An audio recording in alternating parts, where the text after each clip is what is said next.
Today's Hollywood pop culture machine will have you believe that Satanists wear robes and practice ritualistic blood sacrifices while worshiping Satan. And while there may be some truth to this, it is mostly propaganda meant to conceal the reality of what Satanism actually is.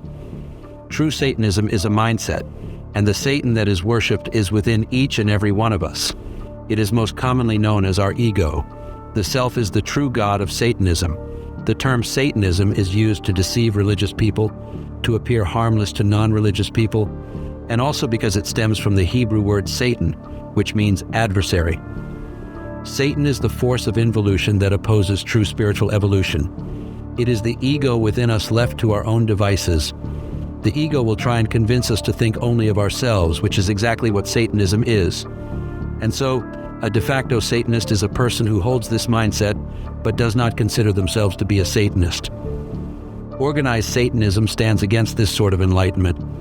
They believe human psychology and the laws of nature should be kept occulted or hidden from the public, and used to gain and retain power over the masses by keeping them ignorant as to how the mind and emotions work, while using this knowledge to manipulate the masses and ultimately enslave them. This is primarily done by cultivating the Satanist mindset among the masses, thereby turning the ignorant and unaware into a de facto Satanist. As we think so, we become. This mindset can be broken down into four main tenets of Satanism. The first and most important is selfishness, egotism, or what many know as narcissism. Self-preservation is the highest law. Live only for your own selfish desires and only care about you and yours. It's a dog-eat-dog world, and if you must step on others to get what you want, then so be it. This is the basis of satanic thinking. The second tenet of the Satanist mindset is moral relativism. This is the belief that there is no objective difference between right behavior and wrong behavior. It is the belief that nobody is ever objectively right or wrong, and that it's up to each individual person to decide for themselves what is right and what is wrong. The third tenet of Satanism is social Darwinism. This is the belief that it is natural and good for human society to be ruled by the most aggressive and dominant humans among us, and that it is by virtue of their genetics that these vicious humans deserve to be in positions of power and lead humanity as they so choose. The fourth tenet of Satanism is eugenics or dysgenetics.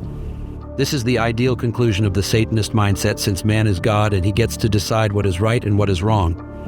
And since the natural order is for the most dominant genetics to have power, then the elite class ruling over us has every right to decide who is allowed to live and procreate and who must die. This is how all of society is conditioned to think, and this is how the high-level Satanists are leading all of humanity into slavery. Most of humanity is operating under this de facto satanic mindset, which is why it is called the Great Work, to change it. The Great Work is the work of awakening the masses to the true nature of the ego mind, encouraging each and every individual to find the courage to face their own inner shadow and to practice natural law. Natural law is the respect of others. Put simply, it is love. If the majority of humanity is practicing love, then humanity will know freedom. But if the majority of humanity is practicing Satanism, then humanity will be enslaved.